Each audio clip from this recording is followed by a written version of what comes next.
हरे राम राम राम हरे हरे, हरे कृष्ण कृष्ण कृष्ण हरे हरे, हरे राम राम राम हरे हरे, हरे कृष्ण कृष्ण कृष्ण हरे हरे, हरे राम राम राम हरे हरे, हरे कृष्ण कृष्ण कृष्ण हरे हरे, हरे राम राम हरे हरे, हरे कृष्ण कृष्ण कृष्ण हरे हरे, हरे राम राम हरे हरे, हरे कृष्ण कृष्ण कृष्ण हरे हरे, हरे राम राम हरे हरे, हरे कृष्ण कृष्ण कृष्ण हरे हरे, हरे राम राम हरे हरे, हरे कृष्ण कृष्ण कृष्ण हरे हरे, हरे राम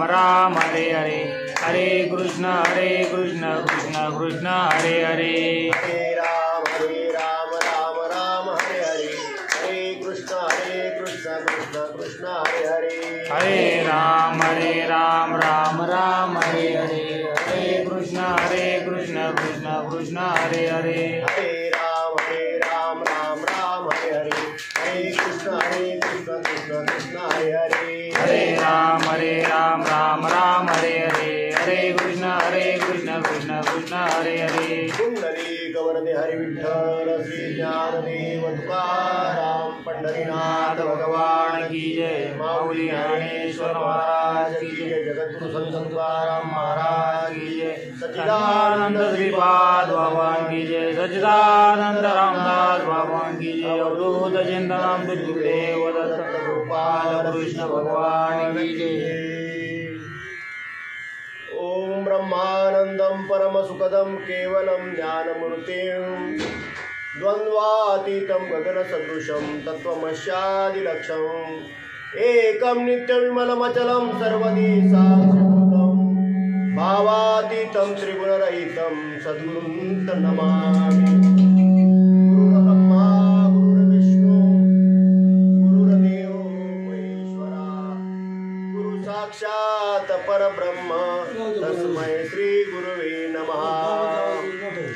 ओम नमो ज्ञानेश्वरा करुणाकरा दयाळा, तुमचा अनुग्रह लादलो पवन झालो चराचरी, मी तो कला कुसरी काही चलेले बोलतो वचने अति भाविका, तुमचा अनुग्रह लादलो पवन झालो चराचरी, एका जनार्दनी तुमचा दास त्याची आस पुरवावी, तुमचा अनुग्रह लादलो पवन झालो चराचरी।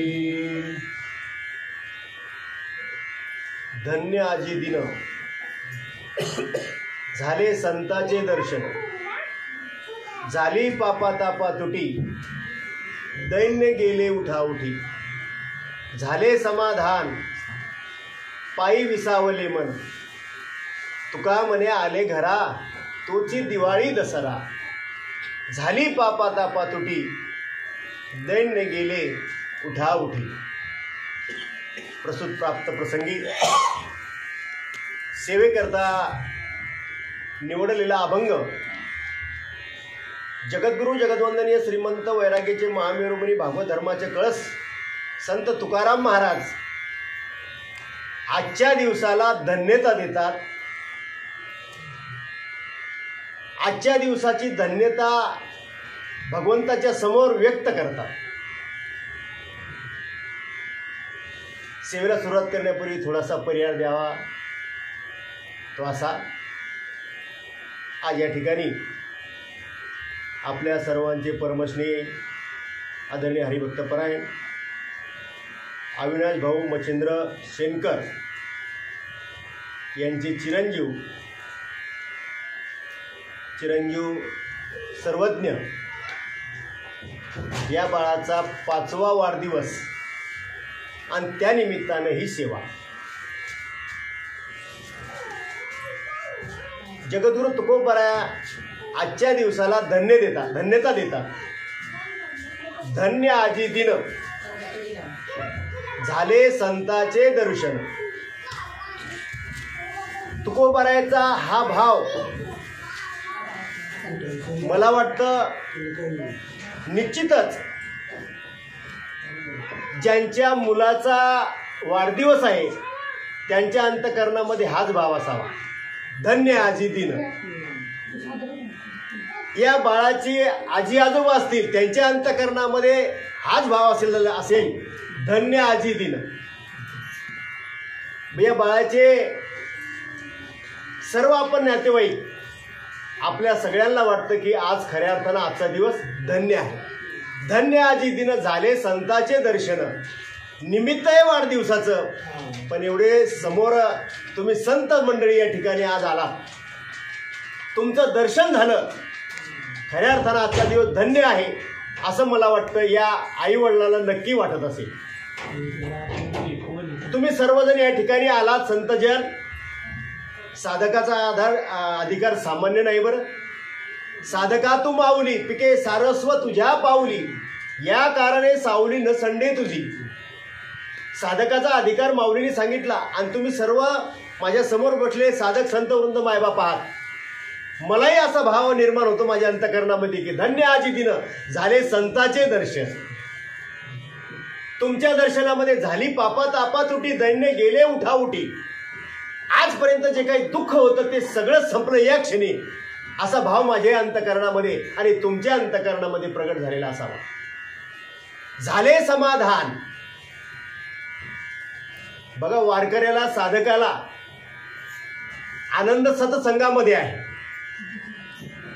हो, आणि ज्या ज्या वेळेला सत्संग असतो त्या त्या वेळेला खऱ्या अर्थानं त्या साधकाच्या आनंदाला उधार येत असतं. जरी आता बाळाचा हा बड्डे झाला, यात समाधान आहे नाही याच्याबद्दल बोलायचं नाही, पण तरी सुद्धा आपण ज्या वेळेला सगळे इथं एकत्र आलोत ना, त्यावेळेला अविनाश भाऊच्या, ताईच्या, बाबाच्या मुखावर जो काही आनंद दिसला तो मात्र वेगळा होता. म्हणून झाले समाधान पायी विसावले मन, झाली पापा तापतुटी, दैन्य गेले उठावून. दुःख संपलं असा हा आजच्या दिवसाचा अतिशय आनंदाचा दिवस. तुकोबाराय म्हणतात, तुका म्हणे आले घरा तोची दिवाळी दसरा. ज्या दिवशी साधक संत वृंद मायबाप घराला आले त्या दिवशी खऱ्या अर्थानं आमचा दसरा आणि दिवाळीचा सण आम्ही तो आनंद उपभोगला. दसरा दिवाळी तोची आम्हा सण, सखे संत जन भेटतील. साधकाचा, भाविकाचा दसरा दिवाळीचा फक्त वर्षातून एकदा सण नसतो. दसरा दिवाळी तोची आम्हा सण, सखे संत जन भेटतील. आणि मला वाटतं वाढदिवस तर आहेच, पण आज खऱ्या अर्थानं दसऱ्या दिवाळीचा दिवस आहे आज. कारण सगळे आपण एकत्र आलात आणि आपल्या एकमेकाच्या भेटी झाल्या. मग तुकोबाराच्या म्हणण्याप्रमाणे आज फक्त वाढदिवस नाही, तर आज आपला दसऱ्याचा आणि दिवाळीचा सण आहे. असा हा आनंदाचा दिवस आहे. अशा आनंदाच्या दिवशी माऊली बोलली या आजच्या दिवसाच्या बद्दल. ती ओळ मी मागं ठेवली, कारण माऊली खरं बोलली. आणि हल्ली खरं बोललं की सख्याला राग येतो असं लोक म्हणतात बरं का. मग आता खरं बोलायचंच नाही का? एवढा आनंदाचा क्षण आहे, आनंदाचा दिवस आहे, त्याला तुकोबाराय धन्यता देतात. धन्य आजी दिन झाले संताचे दर्शन. आणि माऊली मात्र आजच्या या वाढदिवसाच्या प्रसंगाचं जे वर्णन आहे ते अंतःकरणापासून करतात की जेणेकरून माणसं सावध होती आणि माणसाने सावध व्हावं याकरता माऊली बोलले. मग खरं सांगू का नको, तर मला वाटतं हे व्यासपीठ जे आहे हे खरं बोलण्याचं आहे. आणि म्हणून मी माऊलीचं स्मरण करून, बाबाचं स्मरण करून या ठिकाणी माऊलीला आजच्या दिवसाविषयी जे बोलायचं ते खरं खरं तुमच्या पुढे मांडतो. फक्त तुम्ही मात्र वाईट वाटून घेऊ नका, ही सगळ्यांच्या चरणी प्रार्थना करतो. माऊली म्हणतात, आजचा जो दिवस आहे बाळाचा वाढदिवस आहे. आपल्या दृष्टीनं वाढदिवस आहे, आनंदाचा दिवस आहे, पण खऱ्या अर्थानं सूक्ष्म दृष्टीनं आपण जर त्याचं अवलोकन केलं तर माऊली म्हणतात, जवजव बाळ बळीया वाढे, तव तव भोजे नाचती कोडे, आयुष्य निमाले आतुलियेकडे ते ग्लानीची नाही, जन्मलिया दिवसे दिवसे हो लागे काळाची जी ऐसे की वाढती करती उल्हासे उभविती गुडिया. खऱ्या अर्थानं मनुष्याला आयुष्य मिळालं 100 वर्षाचं. आज बाळाचा 5वा वाढदिवस हे आपण म्हणतो. आपल्या सोप्या भाषेमध्ये मराठी भाषेमध्ये जन्मदिवस म्हणतो आपण. 5वा जन्मदिवस आहे म्हणजे 100 वर्षातले त्याचे 5 वर्ष कमी झाले आणि 95 राहिले. आणि माझ्या समोर शिंदे बाबा बसले. आता बाबाचं वय आपण त्या दिवशीच वाढदिवस साजरा केला. किती वय बाबा? 64. आता आयुष्यातल्या 100 वर्षातले 64 वर्ष गेले.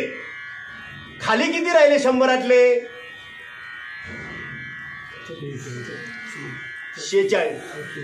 46.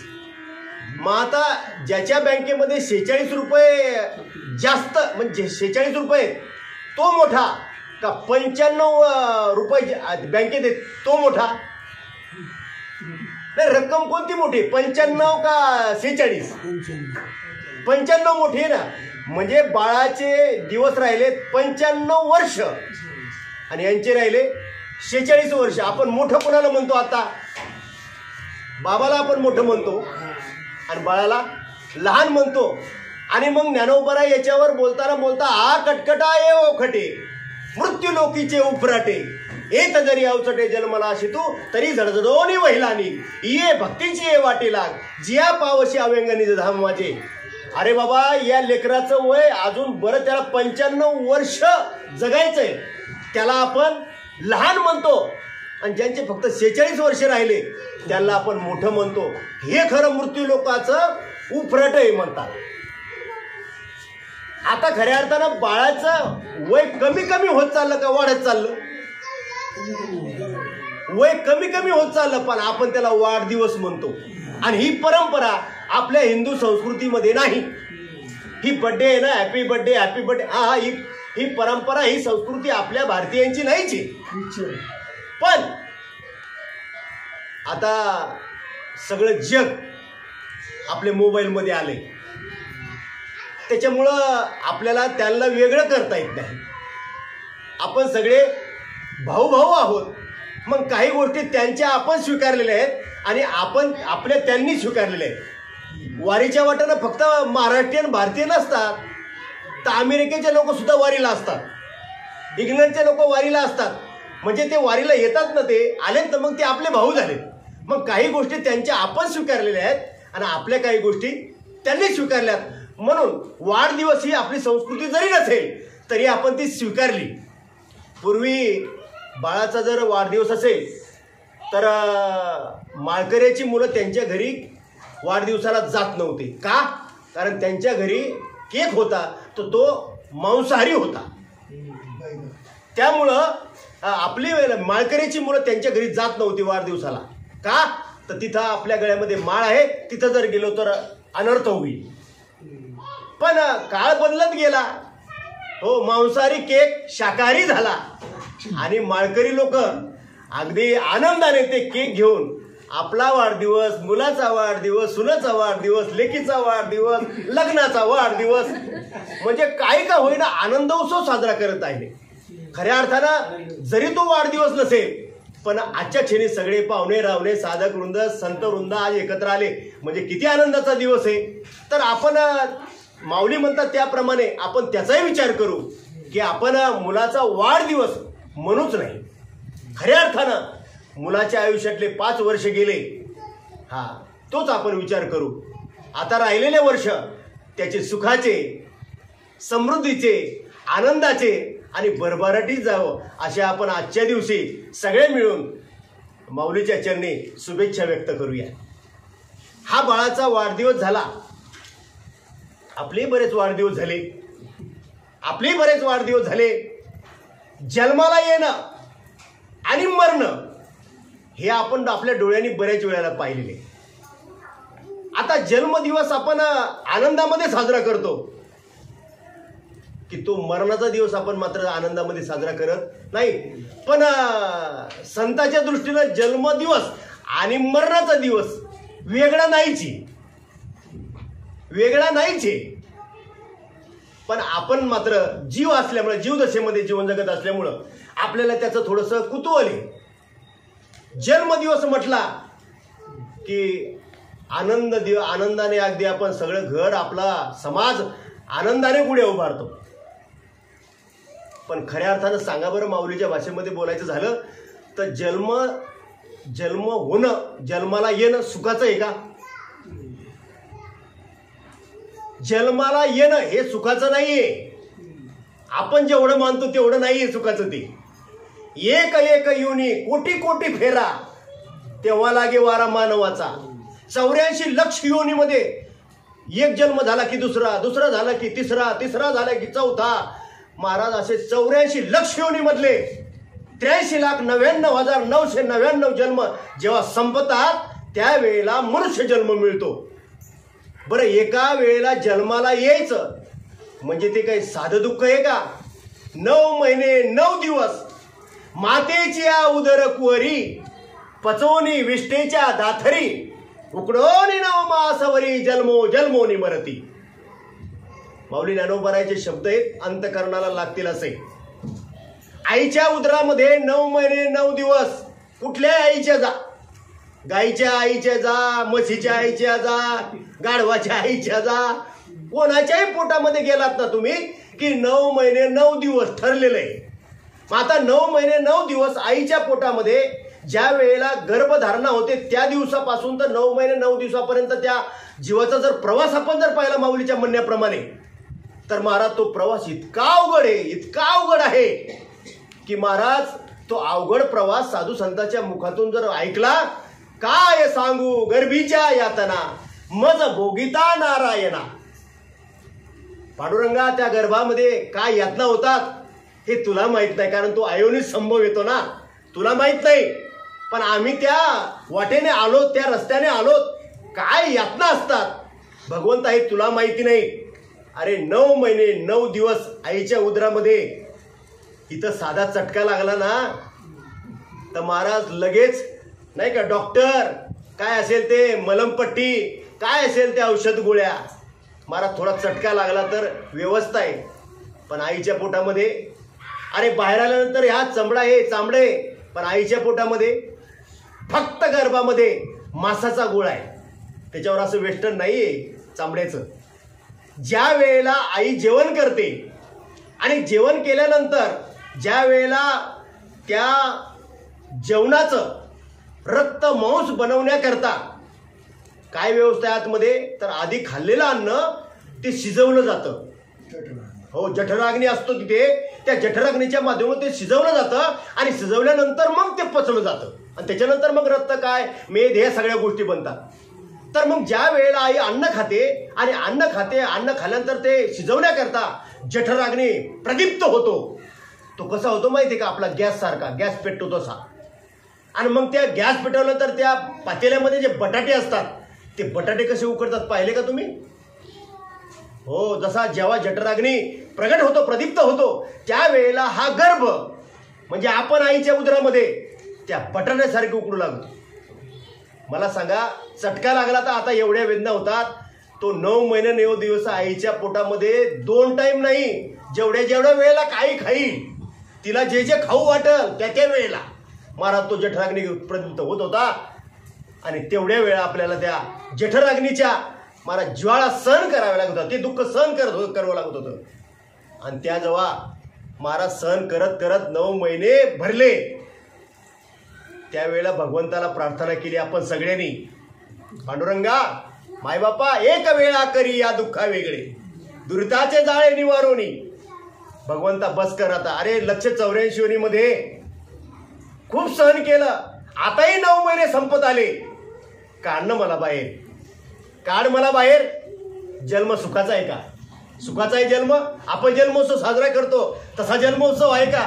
खऱ्या अर्थानं जन्माचा उत्सव नाहीये महाराज. जन्म तसा पाहिला तर मला वाटतं मरणापेक्षाही खरतड आहे, मरणापेक्षाही खरतड आहे, मरणापेक्षाही जन्म अवघड आहे.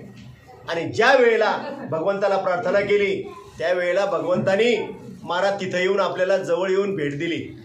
बाळा तुला काढतो मी बाहेर, पण मला वचन दे तू बाहेर आल्यानंतर काय करशील. मनुष्य जन्म तुला मिळणार आहे, मनुष्य जन्मामध्ये तू काय करशील. त्यावेळेला प्रत्येकाने आपण इथं बसलेल्यांनीच नाही तर या विश्वामध्ये जेवढी मानव जात म्हणून जन्माला आली त्या प्रत्येक मानवाने भगवंताला वचन दिलंय, पांडुरंगा जर मला तू सुखरूप बाहेर काढलं तर आठवीन पाय हा माझा नवस, रात्र आणि दिवस पांडुरंग. पांडुरंगा जर तू मला सुखरूप बाहेर काढलं तर रात्रंदिवस तुझं भजन करीन, रात्रंदिवस तुझं चिंतन करीन, असं आपण वचन दिलंय. महाराज देवाने विश्वास ठेवला हो आपल्यावर. काढलं बाहेर, सुखरूप काढलं. अगदी डोळे जिथंच्या तिथं, कान, अगदी तोंड, नाक, हात, पाय, अगदी सुदृढ शरीर भगवंताने आपल्याला दिलं, बाहेर काढलं. पण सद्गुरू सच्चिदानंद श्रीपाद बाबाच्या भाषेत जर बोलायचं झालं तर धरणी वायू लागता, स्मरण विसरे तत्वता, ओळखू लागे माता पिता, कोहम कोहम रणे. आईच्या पोटामध्ये देवाचं ध्यान होतं, कारण चटके बसत होते ना. हो, ते चटके सहन होते म्हणून प्रत्येक श्वासाबरोबर तू मी तो मी तो मी तो मी सतत चालू होतं चिंतन. पण बाहेर आल्यानंतर महाराजा धरणीचा वायू लागला, या मायेचा वारा लागला. तू कोण मी कोण काही संबंध नाही. हो, ओळखू लागे माता पिता, कोहम कोहम रणे. मी कोण मी कोण मी कोण, त्याला काहीच कळलं असं झालं. त्यावेळेला 12व्या दिवशी ठेवलं त्याला नाव, बाळा तू सर्वज्ञ आहेस, बाळा तू अविनाश आहे, बाळा तू रामचंद्र आहेस, बाळा तू प्रल्हाद आहेस. खरा प्रल्हाद आहे का? खरा तो सर्वज्ञ आहे का? आणि हे समजून घेण्याकरता महाराज संताचा अवतार आहे. ही ज्ञानेश्वरी, तू अविनाश नाहीये, तू रामचंद्र नाहीयेस, तू सर्वज्ञ नाहीयेस, तू माऊली नाहीयेस, तू कोण आहेस हे समजून घे. आणि हे समजून घेण्याकरता तद्विधी प्रणिपातेन परिप्रश्नेन सेवया. हो, जर तुला हे समजून जर घ्यायचं असेल तर तुला संताची शरणागती करावी लागेल, तुला सद्गुरूची शरणागती करावी लागेल. हे सांगण्याकरता महाराज माऊलीने अंतकरणापासून या समाजाला सांगण्याचा प्रयत्न केला. जगद्गुरू तुकोबारायांनी इथून जवळच देऊगाव आहे, तुकोबारायांनी देखील समजून सांगण्याचा प्रयत्न केला. शांती ब्रह्म एकनाथ महाराजांनी तुम्हाला मला तू कोण आहेस हे समजून सांगण्याचा सर्व साधू संतांनी प्रयत्न केला. महाराज आयुष्य जातं तरी नाही हो कळत. आयुष्य संपलं काहीचं. बाबाच्या भाषेत सांगू का, काहीचे 5 गेले, काहीचे 25 गेले, काहीचे 50 गेले, काहीचे 75 गेले, काही आले त्याचे भेंड्या कातरत गेले, नाही कळलं. पण आपण भाग्यवान आहोत. समर्थ सद्गुरू सच्चिदानंद श्रीपाद बाबा, समर्थ सद्गुरू सच्चिदानंद रामदास बाबाची कृपा झाली आणि कमीत कमी आपल्याला कळलं तर खरी आपण कोण आहे, कळलं तर खरं आपण कोण आहे आणि आपलं या विश्वामध्ये कोण आहे. विवेके शोधावा गोविंदा माधवा याच देही. म्हणजे माऊलीने सांगितलं ते आपल्याला कमीत कमी तो स्पर्श तर झाला. आपण भाग्यवान. आम्ही दैवाचे दैवाचे दास पंढरी राहायचे. जरा थोडंसं जर जास्त बोलायचं झालं तर आम्ही दैवाचे दैवाचे दास श्रीपाद राहायचे, दास रामदास राहायचे. आपण भाग्यवान आहोत की आपल्याला कळलं नेमके आपण कोण आहोत. मग आता कळलं ना तर जन्म सुखाचा आहे का हे कळलं आपल्याला की जन्मच हा मुळात दुःखाचा आहे आणि त्याच्यानंतर मरण आहे. बरं, जन्मच एवढा दुःखाचा आहे तर मरण काय सुखाचं आहे का. महाराज अंतकाळी तुम्ही पुण्यवान माणसाचं अंतकाळ पाहू नका. ज्याने आयुष्यभर देव धर्म संस्कृतीचा विचार नाही केला आणि त्याचा अंतकाळ जर तुम्ही पाहिला ना तेव्हा तुम्हाला कळेल तो अंतकाळ काय असतो ते. नाही हो महाराज, महिना महिना नव्हे 6 महिने अंथरुणाला, तिथंच सी, तिथं सू, तिथंच जेवण, सगळं तिथंच. घरातलं माणूस जवळ येत नाही. अर्धांगिनी बाईल म्हणे खरं, मरता तरी बरं, नाशियेले घर तुंकून या. मरण सोपं आहे का. जन्म जर सोपा नाही तर मरण पण सोपं नाही.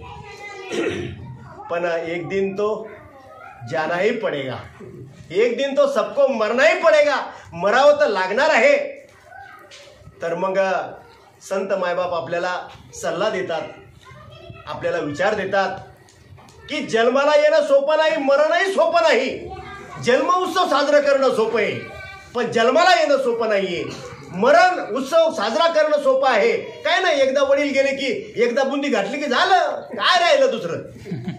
म्हणजे जन्माला आल्यानंतर जन्मोत्सव करणं सोपं आहे, मरल्यानंतर शेवटचा दिवस गोड करणं तेही सोपं आहे. पण मधला जो काळ आहे ना, जन्मल्यापासून मरेपर्यंत, त्याला संत महात्मे जीवन म्हणतात. ते जीवन जगणं आणि त्या जीवनामध्ये काही गोष्टी साधू संतांनी सांगितल्या त्या करणं मात्र अवघड आहे बरं. पण ते करावं लागेल, सोपं नाहीये. मग काय करावं लागेल तर कबीर महाराज म्हणतात, जमलं तर पहा सांगतो. कबीरा जब हम पैदा हुए जग हसे हम रोए, ऐसी करनी कर चलो हम हसे जग रोए. कबीर महाराज म्हणतात, बाळा तू ज्या वेळा जन्माला आलास, कबीरा जब हम पैदा हुए जग हसे, आई वडिलाला आनंद, भाऊ बहिणीला आनंद, सगळ्या सोऱ्याला आनंद, कॉलनीमध्ये आनंद, बिल्डिंगमध्ये आनंद, कोण पेढे वाटते. पूर्वीचा काळ साखर पान वाटत होते, राजा हातीवरून साखर वाटायचा. हो, मुलगा झाला, राजपुत्र झाला. पण कबीर महाराज म्हणतात, बाळा जब हम पैदा हुए जग हसे हम रोए. हो, जग हसत होतं, पण आपण मात्र रडत होतो. जन्माला येताना आपण रडत होतो. याचा विचार केला का तुम्ही, का रडत होतो? येताना रडत आलो आणि जाताना आपल्याला जायचंय. कबीर महाराज म्हणतात, ऐसी करनी कर चलो हम हसे और जग रोए. असं काहीतरी करायचं आपल्याला, असं काहीतरी पूर्वजांनी केलंय ते आपल्याला करायचंय आणि हसत हसत त्या प्रभूला प्यारं व्हायचं आहे. पण मात्र आपण जाताना मात्र आपले जेवढे आहेत त्यांच्या डोळ्यामध्ये मात्र अश्रूच्या धारा असल्या पाहिजे. हो, ऐसी करनी कर चलो हम हसे और जग रोवे. मग काय करायचं, असं काय करणी करायची? तुकोबाने सोपं सांगितलं, काय अवघड सांगितलंच नाही. बोलावा विठ्ठल, पहावा विठ्ठल, करावा विठ्ठल जीवे भावी. बोलावा विठ्ठल, बोलावा विठ्ठल. आपण लय बोलतो, खूप बोलतो आपण, पण जे बोलायला पाहिजे ते बोलत नाही. किती बोलतो आपण दिवसभरामध्ये? तुकोबाराय जे बोलायला पाहिजे होते तेच बोलत होते. त्याचा परिणाम काय झाला?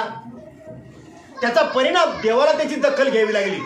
तुकोबारायला जे बोलायचं होतं तेच बोलले, त्याचा परिणाम देवाला दखल घ्यावी लागली, पांडुरंगाला दखल घ्यावी लागली. महाराज परमार्थामध्ये जे आधी करतात ना ते नंतर बोलत असतात, जे करत नाहीत ना ते बोलत नसतात. तुकोबारायांनी केले आणि मगच सांगितले, आधी केले आणि मगच सांगितले. ते जे बोलले ते महाराज आज महाराष्ट्रच नाही तर जगाला त्याची दखल घ्यावी लागते. म्हणजे असं ते बोलले की जगाने, विश्वाने दखल घ्यावी, या विश्व जनतेने दखल घ्यावी. काय दखल घेतली तुकोबारायच्या बोलण्याची? महाराज तुकोबारायचा गाथा कोण बोललं? तुकोबाराय बोलले. कोणी लिहून घेतला? आपण म्हणतो की जगनाडे महाराजांनी लिहून घेतला, पण खऱ्या अर्थानं बोलणाराही तोच आहे आणि लिहून घेणाराही तोच आहे. हा भाव तुकोबारायच्या अंतःकरणामध्ये तो प्रगट झाला होता. म्हणून तुकोबाराय म्हणतात, ऐशी कर, कबीर महाराज ऐशी करणी कर चलो. काय करा तर बोलायचं झालं तर असं बोला की जेणेकरून आपल्यालाही समाधान प्राप्त झालं पाहिजे आणि समोरच्यालाही समाधान प्राप्त झालं पाहिजे. मला वाटतं तुकोबारायचा अभंग ज्या वेळेला आपण वाचतो त्यावेळेला नक्की आपल्यालाही समाधान होतं आणि समोरच्यालाही समाधान होतं. आता सुरुवातीला अभंग बोललो, धन्य आजी दिन झाले संतांचे दर्शन, मलाही आनंद झाला आणि समोर बसले तुम्हालाही आनंद झाला. मला तुकोबाराय सर्व संत असं काही बोलले की त्यांना जीवनामध्ये आनंद प्राप्त झाला. मग इथून पुढे मला वाटते पुढच्या आयुष्यामध्ये आज आपण संकल्प करूया. बाळाचा वाढदिवस आहे पण आजच्या दिवशी आपण संकल्प करूया की इथून पुढच्या आयुष्यामध्ये असं बोलू की त्याच्यामध्ये आपल्यालाही आनंद मिळाला पाहिजे आणि दुसऱ्यालाही आनंद मिळाला पाहिजे. म्हणून काही जर करायचं असेल इथून पुढच्या आयुष्यामध्ये तर बोलावा विठ्ठल, काही दुसरं बोलायचं नाही. आणि दुसरी गोष्ट पाहावा विठ्ठल. आम्ही भरपूर पाहतो पण जे पाहायचं ते पाहत नाही. हो, आपण गुण पाहण्याच्या ऐवजी आपण दोष जास्त पाहतो. पण संत महात्मे सांगतात तुम्हाला पाहायचंय ना तर पाहावा विठ्ठल. आणि जर तुम्ही गुणदोषाच्या भानगडीमध्ये पडला तर गुणदोष याती न विचारी काही ठाव दिला पाहिजे आपुल्या. गुणदोष तुम्ही पाहू नका. तर पाहायचं झालं तर तुम्ही त्या विठ्ठलालाच पहा. ज्या वेळेला वाल्याची भेट झाली नारदाला, नारदाने वाल्याकडे पाहिलं. वाल्याचं काय पाहिलं? दोष पाहिलेत का गुण पाहिलेत? त्याचे गुणही पाहिले नाहीत आणि त्याचे दोषही पाहिले नाहीत. आणि आपल्याला जर इथून पुढच्या आयुष्यामध्ये जर काही पाहायचं असेल या सृष्टीमध्ये तर विठ्ठल पहा, नाहीतर डोळे बंद करा. आजच्या दिवशी आपण संकल्प जर केला तर पहा, काय पाहायचं तर विठ्ठलच पाहायचा, नाहीतर डोळे बंद करायचे. महाराज वाल्याची भेट झाली नारद महर्षींनी, त्याचे गुणही पाहिले नाही आणि दोषही पाहिले नसे. जर दोष पाहिले असते तर अरे एक ब्राह्मण मारला की एक मोर एवढा खडा तो रांजणामध्ये टाकायचा, 7 रांजण भरले. एवढे दोष जर पाहिले असते तर वाल्याचा वाल्मिक झाला असता का? झाला असता नाही. म्हणून आपण इथून पुढच्या आयुष्यामध्ये साधकांनी तरी आपल्या आसपास असणारे, आपल्या सहवासात येणारे कितीही दोषी असू द्या, किती दुष्ट असू द्या, कितीही पापी असू द्या, आपण त्यांच्याकडे पाहावा विठ्ठल. हे माझं विठ्ठलाचं स्वरूप आहे, विठ्ठलाचंच रूप आहे असं म्हणून त्याला तुमच्याकडे जे आहे ना, जे आपणाशी ठावे ते इतराशी शिकवावे, शहाणे करून सोडावे सकळजन. असं जर तुम्ही करायचा प्रयत्न केला ना तर नक्की मात्र बदल होऊ शकतो. बरं, समोरच्यामध्ये बदल होऊ शकतो. पण तुमची ती दृष्टी पाहावा विठ्ठल, विठ्ठल म्हणून तुम्हाला पाहता आलं पाहिजे. आणि बाबाच्या कृपेनं ती कला प्रत्येकाला अवगत झालीच पाहिजे. बरं का, ती साधकाला कला ती महाराज दृष्टी प्राप्त झालीच पाहिजे. आणि जर ती दृष्टी प्राप्त झाली तर समोरच्याचं नक्की कल्याण आहे, मग तो किती पापी असू द्या. महाराज बाबाच्या कृपेनं आलेला अनुभव सांगतो. आमच्या शेजारी एक कुटुंब आहे. ते भाऊ माळकरी आहेत, अशी मोठी माळ आहे आपल्यासाठी. भजन करतात, सुंदर हार्मोनियम वाजवतात, इतकी सुंदर की बस गायन करतात एकदम सुंदर. पण भाऊ कामाला गेले की दारामध्ये बोंबीलवाला आलाच आणि त्या ताईनं बोंबील घ्यायचं आणि ते करायचं. आणि रविवारी तर हमखास, आणि नेमकी रविवारी आमची सुट्टी यायची. महाराज ते केलं ना त्यांच्या घरात. तिथून सगळ्या 4-5 घराला महाराज आता आपल्याला तर माझं तर डोकंच उठायचं. मी कितीतरी वेळ तिला म्हणलं अरे तू त्या ताईला सांग महाराज घरी असता, आज तरी नको करू. पण महाराज ती सवय नाही. नेमकं ते रविवारी ती बाई यायची, ती बोंबिलावाली. महाराज तिनं ते घ्यायचं आणि ते करायचं. बरेच नवीनच आम्ही तिथं राहायला आलो. आता किती दिवस सहन करायचो. शेवटी त्या भाऊला बोलवलं, म्हणलं काका अहो म्हणलं तुमच्या अर्धांगिनी, आम्ही तुमच्या शेजारी आहोत, तर कृपया एक काम करा, तुम्हाला खायचं ते खा ना, आमचं म्हणणं नाही, पण आम्हाला किती त्रास होतो. आणि शेजारी आम्ही त्यांच्या दोन्ही बाजूला माळकरी आणि ते मधी. मला हात जोडले, काय नाही दुसरं काय, म्हणलं हात जोडतो, म्हणलं फक्त एवढं आमचा हा त्रास थोडा सहन करा, ताईला सांगा. तेव्हा खरं सांगू का, त्या भाऊचं अंतकरण भरून आलं. म्हणले महाराज सांगू का, माझी अर्धांगिनी आत्तापर्यंत 40-50 वर्ष सांगितलं पण ती ऐकत नाही महाराज. माझे आई वडिलांनी सांगितलं तरी ऐकत नाही. काय करावं म्हणले. मग आता काय सोडून द्या, आता काही सोडायचं वय आहे का? आता त्यांनी असं म्हणलं होतं, आता आपण तरी काय करणार. पण माझ्या मनामध्ये एक भाव जागृत झाला, पाहावा विठ्ठल. अरे किती जरी वाईट असेल, वृत्ती वाईट असेल, पण विचार वाईट असतील, पण स्वरूप वाईट आहे का? तो माझा विठ्ठलच आहे समोर. मी म्हणलं भाऊ मी एक काम करतो, तुम्ही सांगितलं ना तर मी एक लहान भाऊ म्हणून समजून सांगू का? म्हणे बघा बाबा तुम्ही सांगता आलं तर. आयुष्यामध्ये पहिल्यांदा त्यांचा उमरा ओलांडला, कधीच नाही. आणि गेलो ताई, तुमच्या घरातलं पाणी नको, तुमच्या घरातला चहा नको, पण एक लहान भाऊ म्हणून 2 शब्द एक 5 मिनिटं माझं ऐकता का? आता ऐकता, दारातच बाबा आला म्हणल्यावर ऐकावंच लागलं. महाराज समोर ताई बसल्या आणि मी बसलो आणि ते काका समोर बसले आणि बाबाचं माऊलीचं स्मरण केलं, पांडुरंगाचं स्मरण केलं. कारण माझा शुद्ध भाव होता की तू जळीस तळी भरलेला आहे आणि मग इथं सुद्धा तूच येस, नक्की तू ऐकशील. हो, तुला ऐकावं लागेल पांडुरंगा. तो भाव माझ्या अंतःकरणामध्ये जागृत झाला. महाराज 15-20 मिनिटं, अर्धा तास सांगितलं, पण अर्ध्या तासानंतर मात्र त्या ताईच्या डोळ्यामधून ऑटोमॅटिक गंगा यमुना सुरू झाल्या. महाराज, आजपर्यंत हा पती परमेश्वर असतो हे माहिती नव्हतं, कळालं नव्हतं. फार मोठं पातक केलं मी माझ्या आयुष्यामध्ये. पण आता इथून पुढे तुम्हाला सांगते, पुन्हा आता माझ्याविषयी तुमच्याकडे तक्रार येणार नाही. आणि महाराज ते खरंच बंद झालं ना. ऐकता काय माझ्याकडे? पाहावा विठ्ठल. बाबाच्या कृपेने ते कणभर आपल्या अंतःकरणामध्ये रुजलं. त्याचा परिणाम महाराजीनं नवऱ्याचं ऐकलं नाही, जिचा सासू सासऱ्याचं ऐकलं नाही, जिने आई वडिलाचं ऐकलं नाही. महाराज तिनं एक शेजारचा अनोळखी आलेला पाहुणा माझ्यासारखा, त्याचा ऐकावं म्हणजे काही विशेष आहे का नाही? आणि ते माझं ऐकलंच नाही. कारण बाबाच्या कृपेनं ती दृष्टी अंतःकरणामध्ये प्रगट झाल्यामुळं महाराज ती माझी तक्रार नव्हती, पण असं वाटायचं. तर त्याचा परिणाम असा झाला की ते बंद झालं. महाराज पुढं आश्चर्याची गोष्ट सांगतो ऐका. एक एकादशीचा दिवस उजाडला, ती ताई आळंदीला गेली, माळ घालून आली. माळ घालून आल्यानंतर ते काका मला आनंदाने सांगायला आले, म्हणले महाराज तुमचे शब्द फळाला आले, ताई माळ घालून आली. अरे वा. महाराज तेवढ्यावर थांबली नाही ती ताई. तर मग का हो तुम्ही चिंतनाला बसता, मग मला बी चिंतन काय करत ते तर सांगा. म्हणजे मग काका घेऊन आमच्या घरी, मग ते एकटे नाही आले. मुलगा इंजिनियर आहे, तो मुलगाही आला. 2 मुली आहेत, त्यापैकी एक मुलगी, ती मुलगी आली. आणि अख्खं घर महाराज बाबाच्या कृपेनं अनुग्रहित झालं. पाहावा विठ्ठल. जर तुम्हाला आयुष्यामध्ये काही पाहायचं झालं तर समोरच्याचे गुणदोष पाहू नका. ऐशी करणी कर चले, हम हास्यावर जग रोवे. अशी करणी करण्याची असेल तर, बोलायचं असेल तर विठ्ठलच बोला. पाहायचं असेल तर विठ्ठलाचं स्वरूपच पहा.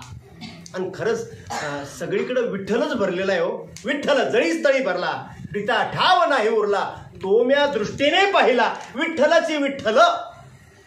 पण ती दृष्टी येण्याकरता जया सद्गुरु तारू पुढे, अनुभवाची एक असे गाडे, तया आत्मनिवेदन तरांड्या कळेल. माऊली ज्ञानोबराय म्हणतात, हा ही दृष्टी येण्याकरता जीवनाचा नावाडी सद्गुरूच व्हावा लागेल. सद्गुरूच व्हावा लागेल. काय भाग्य आहे आपलं. बाबाच्या भाषेमध्ये म्हणजे डोंगरातले आंबे, हो डोंगरातले आंबे, समुद्राचं मीठ, आणि शेतकऱ्याच्या शेतातली मोहरी, मिरच्या, हे सगळे एकत्र आले आणि काय झालं? लोणचं. मला वाटतं लोणचं जोपर्यंत मुरत नाही ना तोपर्यंत त्याला चव नसते. हा ते खाऊ वाटत नाही, पण मुरल्यानंतर हा काय मजा आहे महाराज. तोंडाला पाणी सुटतंय का बघा. पण ते मुरल्यानंतर आहे, मुरल्यानंतर आनंद आहे. तसं साधू बोध झाला, नुरोनिया ठेला, ठाईचा मुराला अनुभव. तो अनुभव मुरला पाहिजे आणि तो मुरल्यानंतर मग त्याचा आनंद काही वेगळा आहे. आणि तो मुरण्याकरता तुकोबाराय म्हणतात, काय नाही नलगतीस हायास जावे वनांतरा, सुख येतो घरा नारायण. महाराज कुठं जाण्याची गरज नाही. ठाईच बैसोनी करा एक चित्त, आवडी अनंत आळवावा. घरी बसून तुम्हाला हा महाराज तो मुरलेल्याचा अनुभव येऊ शकतो. हो तो अनुभव तुम्हाला मला येऊ शकतो. पण त्याच्याकरता महाराज दृष्टीसुद्धा आपल्याला तशी ठेवावी लागेल. मग पाहायचं झालं तर पहावा विठ्ठल. बघा इथून पुढच्या आयुष्यामध्ये डोळे ज्या ज्या वेळेला उघडे असतील त्या त्या वेळेला या विश्वामध्ये त्या विठ्ठलालाच पहा. जे जे दृष्टी दिसे, जे जे दृष्टी दिसे ते ते हरिरूप. पूजा ध्यान जप त्याशी नाही. हो पण त्याकरता ती दृष्टी व्हायला पाहिजे. अंत्यदृष्टी होण्याकरता इथून आज बाळाचा वाढदिवस आहे ना, आपण सगळेजण संकल्प करूया, जे पाहायचं ते विठ्ठल म्हणून पाहायचं आहे. कारण आपल्याला शेवटचा दिवस गोड करायचा असेल तर त्याकरता हे करणं गरजेचं आहे. म्हणजे बोलावा विठ्ठल, पाहावा विठ्ठल. आता तिसरी जी गोष्ट आहे ती अतिशय महत्वाची आहे. करावा विठ्ठल जीवे भावे. महाराज करावा सब करते हैं लेकिन थोड़ा थोड़ा फेर पडता है. सगळेच करतात. कबीर महाराज म्हणतात सगळेच भक्ती करतात लेकिन थोडा थोडा फेर पडता है. काय फरक पडला, काय फरक झाला? महाराज प्रत्येकाची परमार्थामध्ये येताना जर अवस्था पाहिली तर प्रत्येकाची वेगळी. येताना कुणाला परमार्थामध्ये आल्यानंतर काय काय काय प्राप्त करायचं, कुणाला प्रापंचिक करायचंय. बहुतेक 99% परमार्थामध्ये येणाराची संख्या तीच आहे. प्रपंचातलंच काहीतरी मिळावं, त्याला देवाचं ते स्वरूप, त्याची प्रचिती, अनुभूती याच्याशी काही घेणं देणं नसते. हो, कुणाला काही ना काहीतरी प्रपंचातलं मिळावं असं वाटतं. पण संत महात्मे म्हणतात की तुम्हाला मनुष्य जन्म मिळाला, या जन्मामध्ये काही गोष्टी करता येतील. काय काय करता येईल? तुम्हाला आता जरी वाटलं तुम्हाला की पंढरपूरला जायचं, शक्य आहे का? शक्य आहे. पण तेच गाई म्हशीच्या जन्मामध्ये वाटलं तर वाटणारच नाही. पण वाटलं तर त्याला पंढरपूरला जाता येईल का? मनुष्य जन्मामध्ये आपल्याला तर आपण ठरवलं आता वारी येणार आहे, माऊली ज्ञानोबाराचा सोहळा, आळंदीवर सच्चिदानंद श्रीपाद बाबा रामदास पालखी सोहळा निघणार आहे आणि अविनाश भाऊ आपल्याला जायचं आपण ठरवलं तर आपण जाऊ शकतो का? नाही जाऊ शकत. ठरवलं तर आपण जाऊ शकतो. हे पशुपक्ष्यांनी ठरवलं तर जमेल का? त्यांना जमेल का? म्हणून इतर योनीच्या ठाई हा विचारूच नाही. करावा विठ्ठल जीवे भावे हे माणसाने ठरवलं तर शक्य होणार नाही का? पण कबीर महाराज म्हणतात करणे करे फिर क्यों डरे, करणे करके पस्तावे, बीज लगाया बबुल का तो आम कहां से खावे. बाबळीच्या बिया लावल्या, किती वर्षाने आंबे येतील? नाही, बाबाच्याच भाषेत बोलत 96 पिढ्या गेल्या तरी आंबे येणारच नाही. कारण बीज कुठलं लावलंय? बाबळीचं.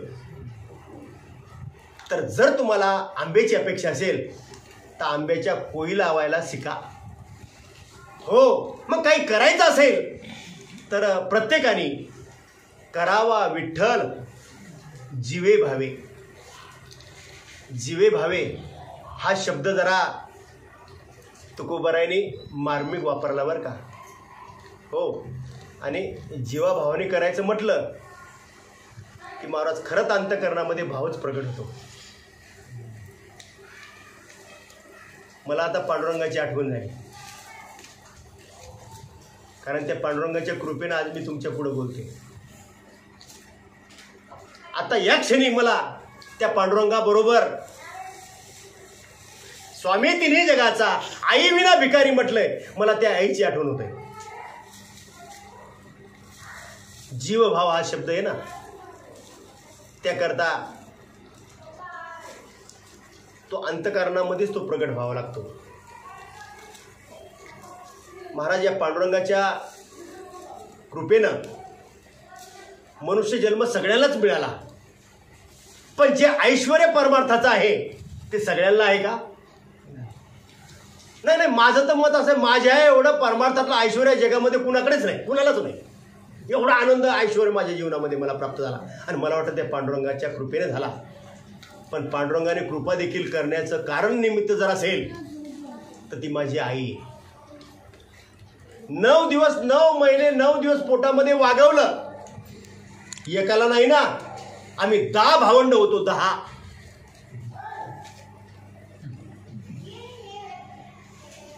पण पूर्वीचा काळ होता, हॉस्पिटलची व्यवस्था नव्हती. महाराज लेकरू झालं की मरायचं, लेकरू झालं की मरायचं. त्या 10 पैकी आता फक्त आम्ही 2 जिवंत आहोत. मला का पांडुरंगाची आठवण होते, जीवभाव कशाला म्हणतात तो सांगण्याकरता मला ती आठवण सांगावी लागते. महाराज लेकरू झालं की मरायचं, लेकरू झालं की मरायचं. एक बहीण वाचली, पण आई वडील वारकरी होते. आई वारीला पंढरपूरला गेली. भरल्या अंतकरणाने पांडुरंगाचं दर्शन घेतलं आणि पांडुरंगाच्या पुढे पदर पसरला. करावा विठ्ठल जीवे भावे सांगतो तुम्हाला. पांडुरंगा, अरे लेकरू होतंय मरतंय, लेकरू होतंय मरतंय. एक लेक वाचली,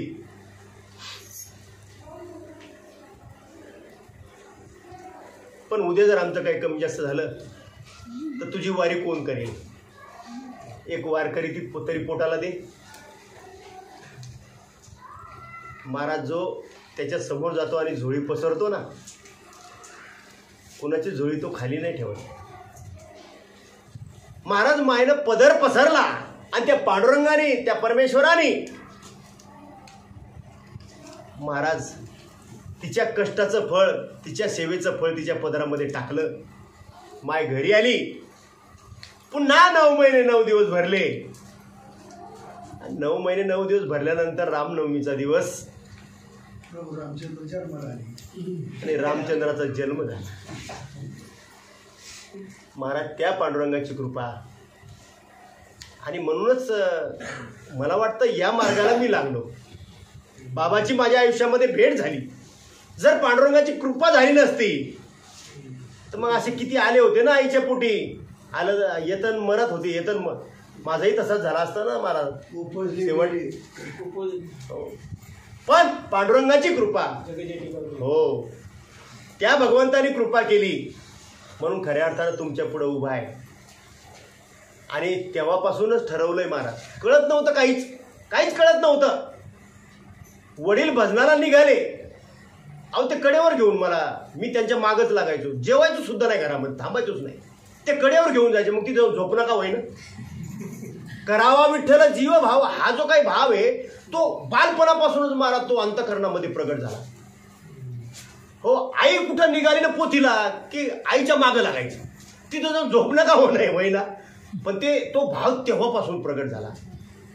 आणि महाराज आयुष्यामध्ये वयाचे 22 वर्ष संपले आणि 22व्या वर्षी समर्थ सद्गुरू सच्चिदानंद श्रीपाद बाबा, समर्थ सद्गुरू सच्चिदानंद रामदास बाबा यांचा कृपा आशीर्वाद, तो भगवंताचा नामाचा अनुग्रह प्राप्त झाला.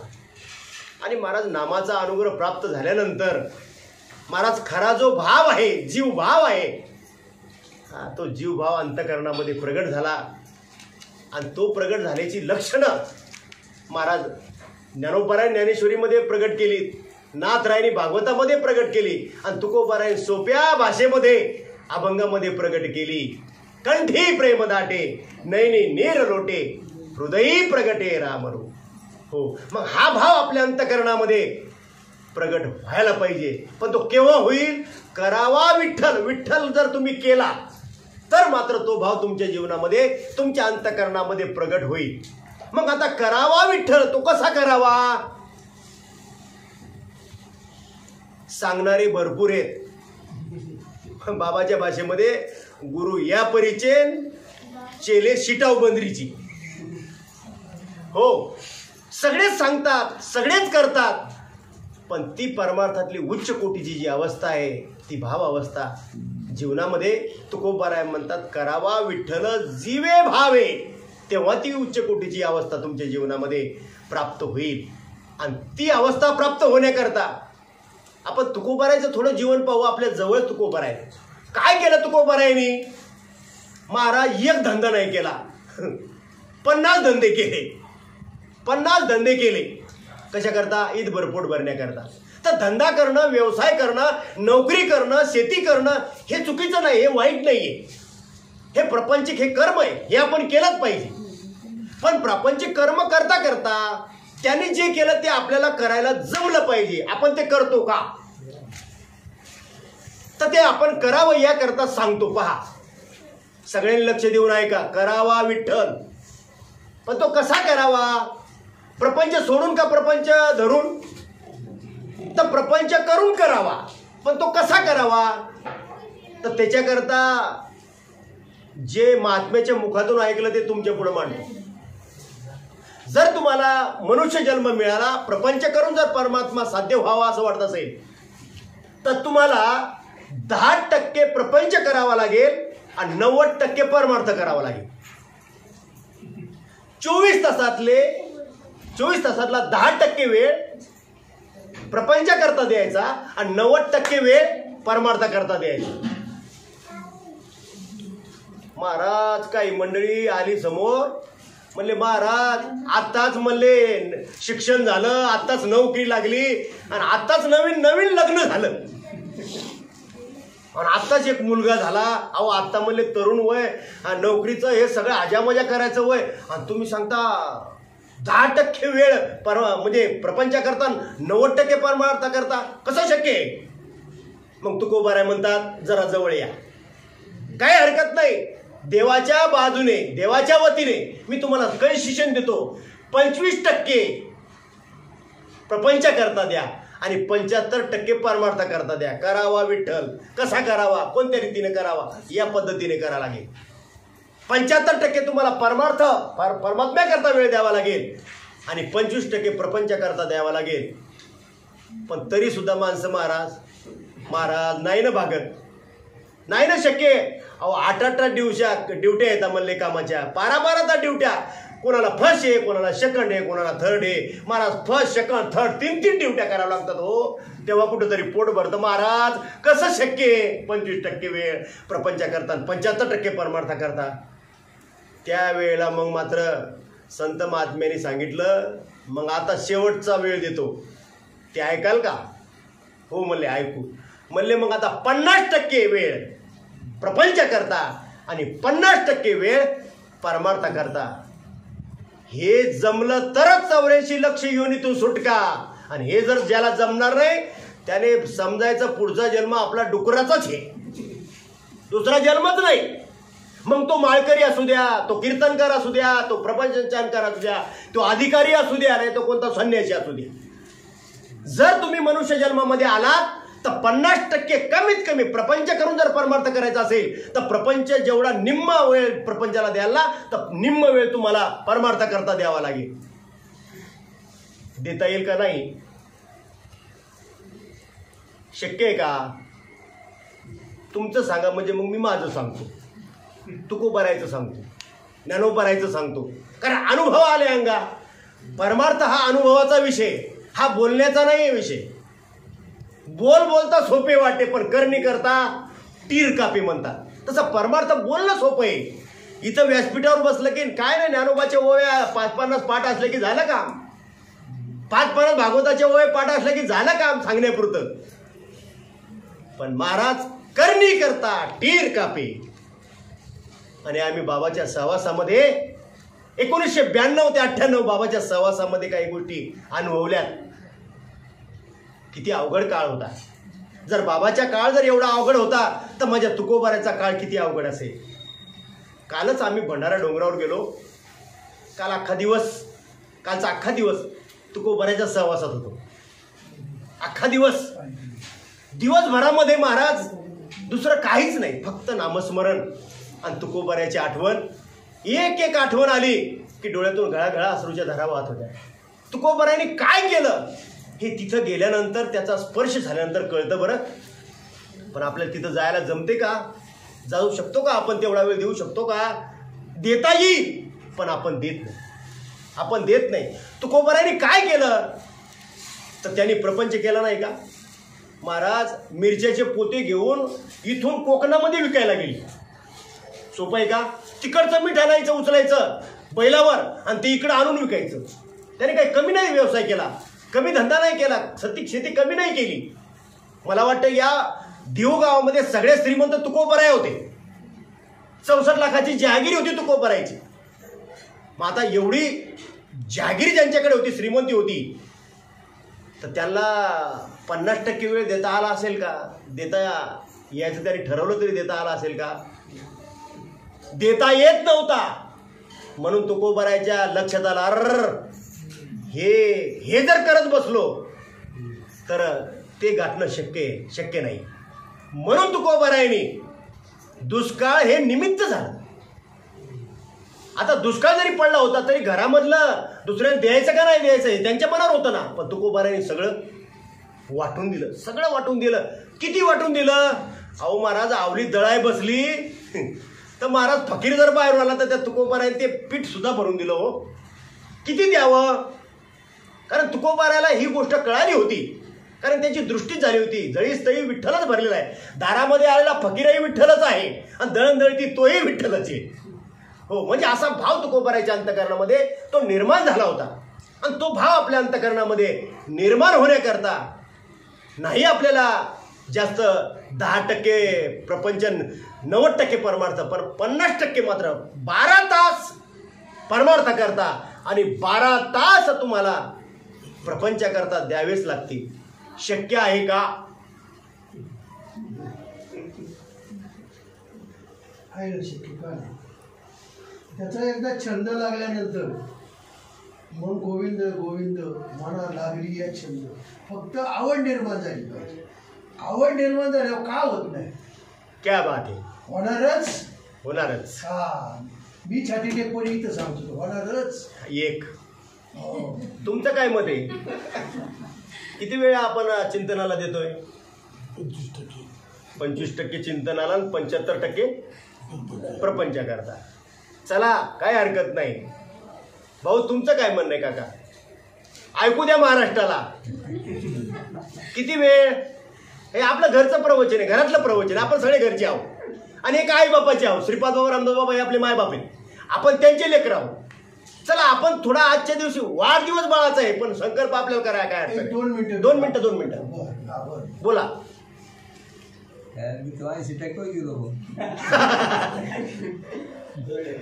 म्हणजे 20% परमार्थ, 80% प्रपंच.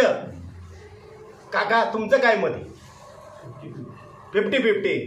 वा वा. ताई, तुमचं पण, तुम्ही पण आमच्यातच आहे, तुम्ही काही वेगळे नाही. किती वेळ देऊ शकता आई? मी चिंतनाला नाही विसरत.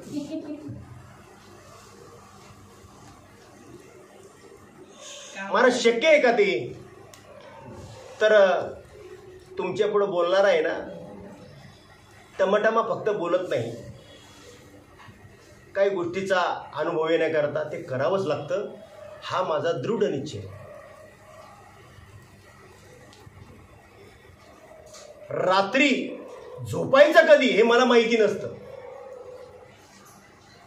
अगदी रात्रीचे 2-2 वाजता, 2:30 वाजता कीर्तनाची सेवा करून घरी आल्यानंतर झोपायचं किती वाजता मला माहिती नसतं. पण निश्चय केला की काही झालं तरी ब्रह्ममुहूर्तावर 4 वाजता उठायचं म्हणजे उठायचंच. ठरवलंय. संत सांगतात ते चुकीचं नाही सांगत, त्यांनी काही अनुभवलेत आणि आपल्याला ते अनुभव जर यायचे असतील तर आपल्याला निश्चय केला पाहिजे. बोलणं 2 मिनिटं फक्त. प्रवचनात नाही बोलायचं, नाही, नंतर बोला. तर आपण ते ठरवलं पाहिजे. 4 वाजता ज्या वेळेला साधक चिंतनासाठी उठतो त्या वेळेला अख्खं जग झोपलेलं असतं आणि फक्त संत ऋषीमुनी ते फक्त जागे असून त्या भगवंताशी एकरूप झालेले असतात. आणि जर तुम्ही उठला तर त्याचा फायदा, त्या सत्संगाचा फायदा त्या साधकाला होतो. आणि संध्याकाळी चिंतनाला बसल्यानंतर, तासभर बसल्यानंतर तुम्ही कनेक्ट व्हाल का नाही हे सांगता येत नाही, पण सकाळी मात्र काही मिनिटात तुम्ही त्याच्याशी एकरूप होऊ शकता. हा अनुभव गेले या वर्षीचा नवीन संकल्प केल्याप्रमाणे 2 महिने किती वाजू द्या रात्री, तुम्हाला तरी जास्त वेळ जागायचं काम नाही, पण आमचं फार अवघड काम आहे. बाबांनी एक घोंगडं गळ्यात टाकलं, जिथं बोलवलं तिथं जावंच लागतं, नाही म्हणता येत नाही.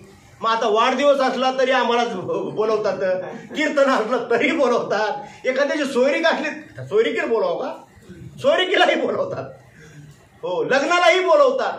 पण बाबांनी टाकलं नाही घोंगडे गळ्यामध्ये, त्यांनी गाठीबिठी घालून दिल्यात ना, मग हे करणं आम्ही आमचं कर्तव्य समजतो.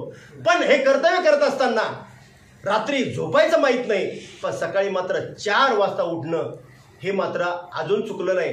तुम्ही म्हणसाल माझा खोटा गप्पा मारता का, तर पुराव्याला ताई आमच्या बरोबरच आहे, ते 6 वाजता उठतात, पण आमचा मात्र 4 वाजताचा अलार्म नक्की. हो, हा, काय झालं तरी 4 वाजता उठायचं. 4 ते 6:30, 4 ते 6:30 मस्त भगवंताशी एकरूप राहायचं. नामचिंतन, ध्यान, योगा आणि शरीर सुदृढ राहण्याकरता थोडासा व्यायाम महाराज करायचा. 6:30 वाजता स्नान करायचं. पण ते गप नाही, त्याचं अनुसंधान ठेवणं. स्नान झालं की त्याच्या अनुसंधानामध्ये हरिपाठ आणि पूजा. बरोबर 7:30 वाजतात, 7:15 7:30 वाजतात डबा घ्यायचा आणि गाडीमध्ये बसायचं. गाडीमध्ये बसलं की बटन दाबायचं काम नाही, ऑटोमॅटिक काकडा सुरू होतो. सिस्टीममध्ये लावूनच ठेवलंय. एक तर प्रवचन चालू होईल, एक तर कीर्तन होईल, नाही तर काकडा सुरू होईल. आणि तो काकडा सुरू झाला की तिथून माझा प्रवास जाण्याचा 1 तास आहे, येण्याचा 1.5 तास आहे. 2.5 तास, सकाळचे 2.5 तास झाले. त्याच्या अनुसंधानामध्ये पुन्हा जाण्या येण्याचा जो प्रवास आहे त्याच्याच अनुसंधानामध्ये श्वासावर नामस्मरण आणि इकडे तिकडे लक्ष केंद्रित होऊ नये याच्याकरता प्रवचन असेल, काकडा असेल किंवा कीर्तन असेल. 2.5 तास ते आणि 2.5 तास हे. महाराज इतका आनंद आहे सांगतो तुम्हाला, एवढा आनंद आहे. सकाळी प्रवास सुरू झाला आणि बाबाचं स्मरण झालं. बाबा खरंच तुम्ही जर आमच्या आयुष्यामध्ये आला नसता तर परमार्थाचा आनंद आम्हाला मिळाला असता.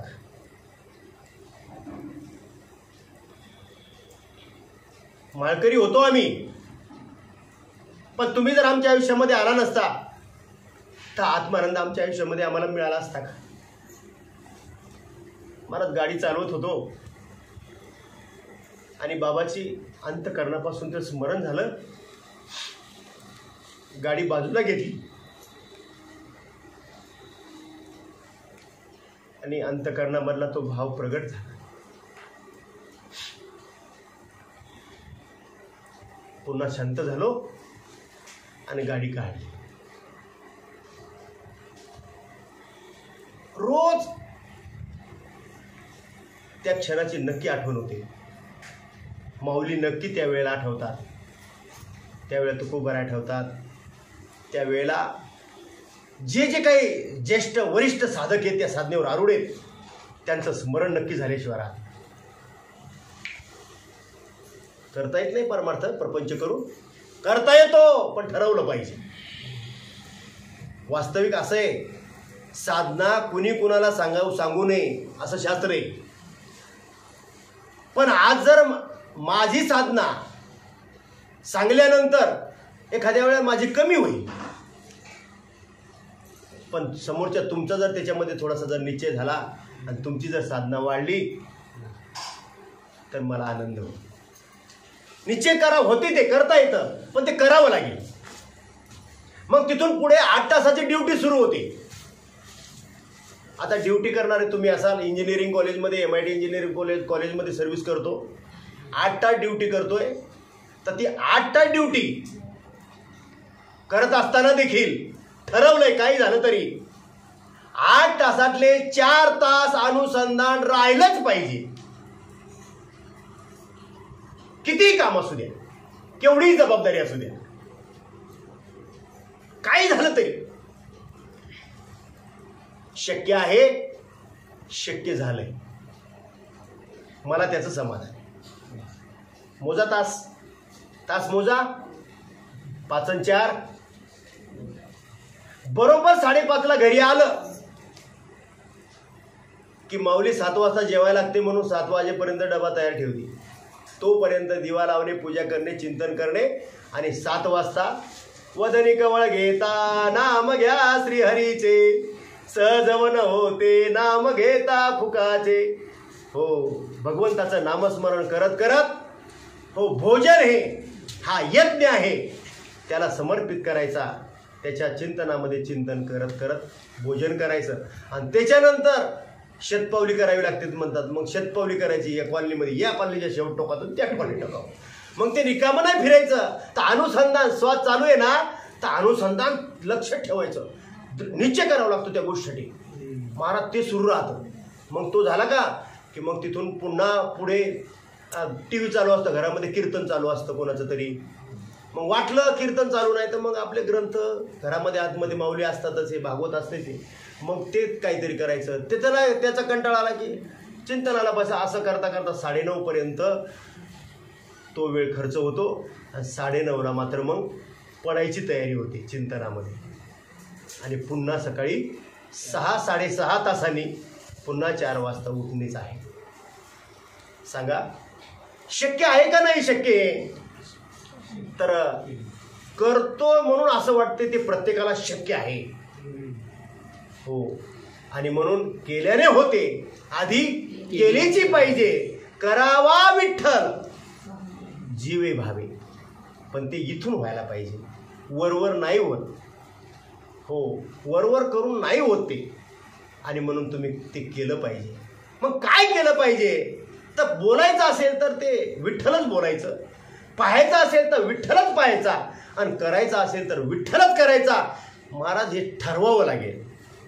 हे प्रत्येकाला कुठंतरी निश्चय करावा लागेल. आणि जर निश्चय झाला तर तुकोबर आहे. मग मात्र म्हणतात निश्चयाचे बळ तुका म्हणे तिची फळ. आणि बाबा प्रत्येक कीर्तनातून स्पष्ट बोलतात, प्रत्येक कीर्तनातून स्पष्ट बोलतात. बाबा भाऊ अजूनही निश्चय व्हायला पाहिजे. झोपला तरी झोपेमध्ये देखील तुमचं चिंतन चालू राहिलं पाहिजे. राहतं हो महाराज, राहतं राहतं राहतं. लग्नाच्या आधी एक खाट होती आणि माय गावावरून आली, आई गावावरून आली, आणलं तिला. मग आता ते आई झोपायची म्हटल्यानंतर मी खाली झोपायचो, पण आई म्हणायची नाही मी खाली झोपते तू वर झोप. आता आई वर झोपेल का लेकराला खाली ठेवून? तू वर झोप मी खाली झोपते. मी म्हणायचं आई तू वयोवृद्ध आहे, तू वर झोप मी खाली झोपतो. नाही म्हणली मी खाली झोपते. नाही तर तू माझ्या शेजारी झोप. आई होती ती, तू खाली नाही झोपायचं.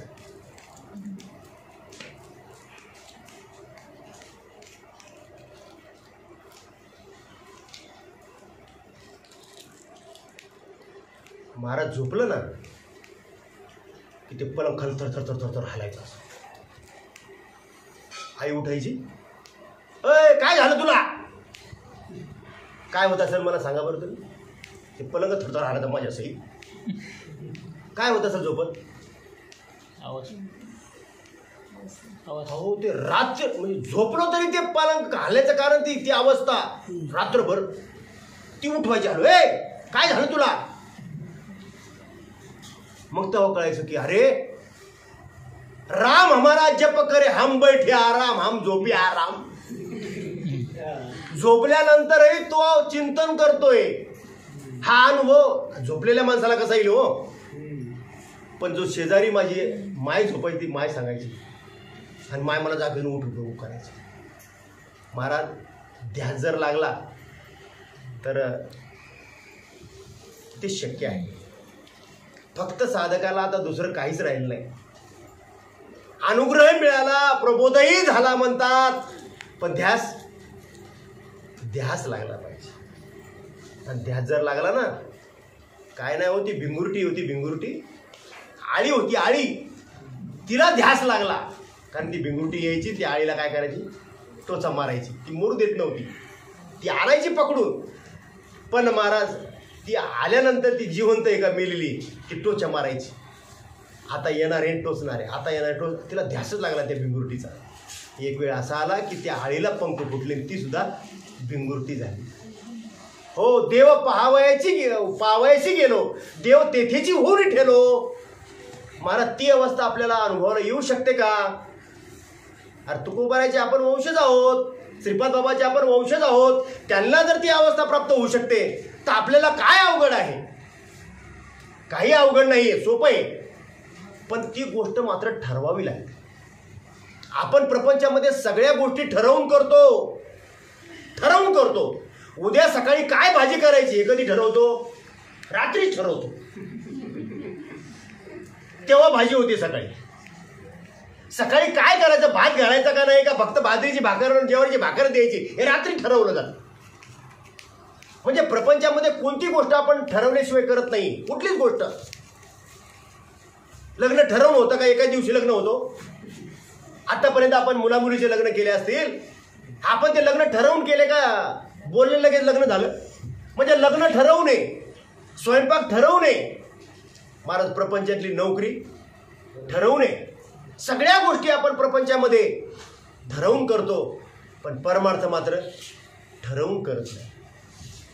पण मात्र आपण आज आपण या बाळाच्या वाढदिवसा दिवशी, वाढदिवस आहे का गटदिवसाचा विचार नाही करायचा, आपण संकल्प करायचा. आपण आज ठरवायचंय, आपण प्रापंचिक आहोत, प्रपंच करायचा आहे ना, तर प्रपंच करून परमार्थ साध्य जर करायचा असेल तर 50-50 12 तास परमार्थ झालाच पाहिजे.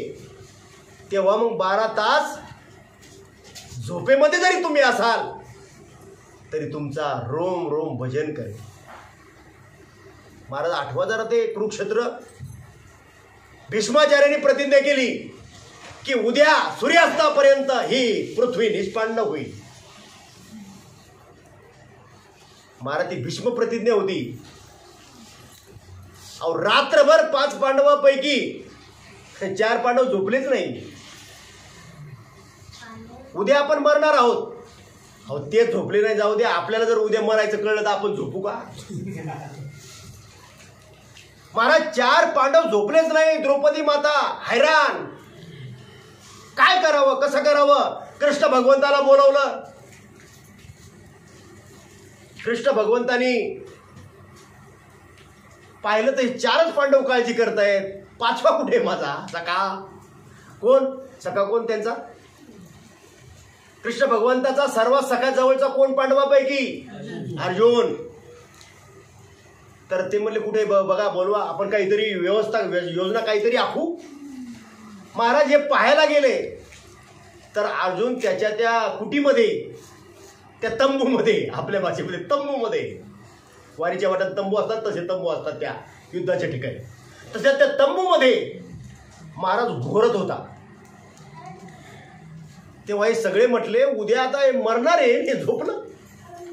पण ज्यावेळेस जवळ गेले त्यावेळेला अर्जुनाचा रोम रोम जय श्रीकृष्ण जय श्रीकृष्ण जय श्रीकृष्ण जय कृष्ण रोम रोम भजन करतो. मग ज्याचा रोम रोम भजन करेल तो चिंता करेल का? मग आपल्यापैकी जे जे चिंता करतात त्यांचं भजन नाही आहे महाराज. जे चिंतन करतात त्यांना चिंता राहत नाही. हो, चिंता राहत नाही. हो, मग साधू संतांनी सांगितलं, आपण अभंगामध्ये चाली लावून म्हणतो. हो, परंतु चिंता मात्र ज्याच्याकडे आहे त्याचा अर्थ असा आहे की चिंतन कमी, आणि ज्याचं चिंतन जास्त आहे त्याच्याकडे चिंता नाही. हो, अर्जुनाचं चिंतन होतं, रोम रोम चिंतन करत होता. परिणाम उद्या काय होणार आहे त्याची त्याला चिंता नव्हती. त्याचा पूर्ण विश्वास होता, माझा भगवान, माझा कृष्ण परमात्मा नक्की काहीतरी मार्ग काढेल. त्यांनी मार्ग काढला. निष्पांडव पृथ्वी नाही झाली तर निष्गौरव पृथ्वी झाली.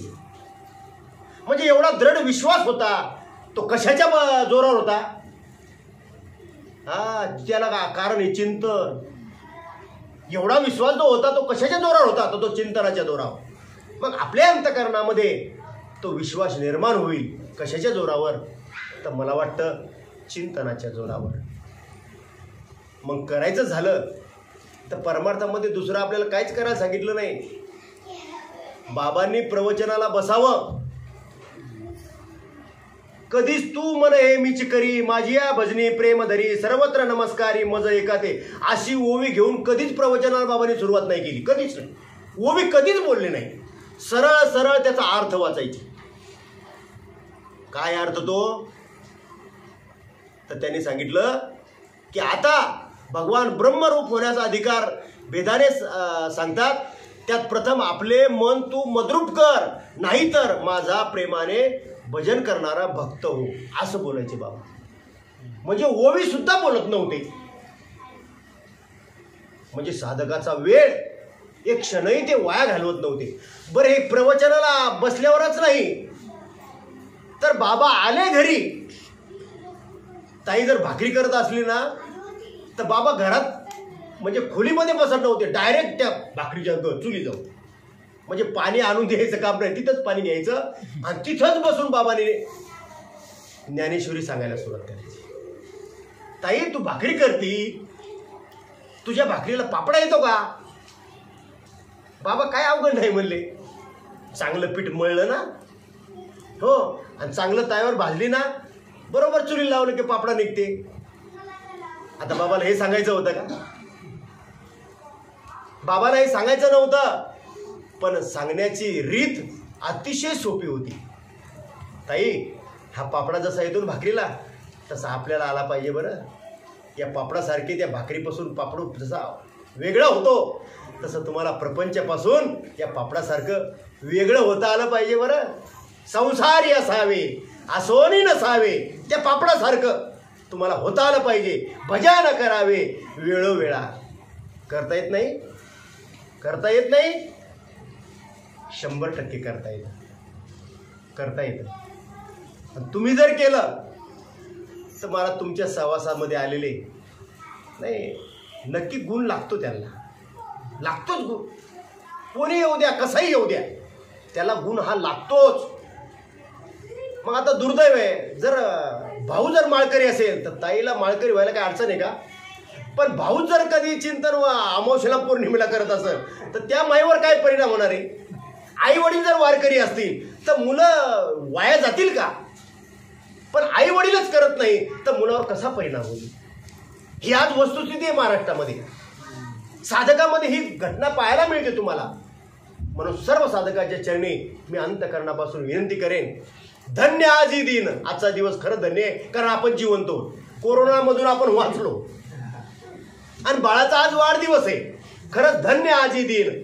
झाले तुमचे संताचे दर्शन, तुमचं मला दर्शन झालं आणि तोच खऱ्या अर्थानं माझा दिवाळी दसरा आहे. तू काय म्हणे आले घरा, तोच दिवाळी दसरा. अरे ज्याचा वाढदिवस आहे तोच माळकरी, काय भाग्यवान आहे. हो, कुळी कन्या पुत्र होती जे सात्विक, तयाचा हरिक वाटे देवा. आणि म्हणून आजच्या दिवशी आपण सर्वांनी संकल्प करूया. आणि जो संकल्प साधक करतो ना, तो संकल्प पूर्ण त्याच्याकडून होत नाही, तो भगवान पूर्ण करून घेत असतो.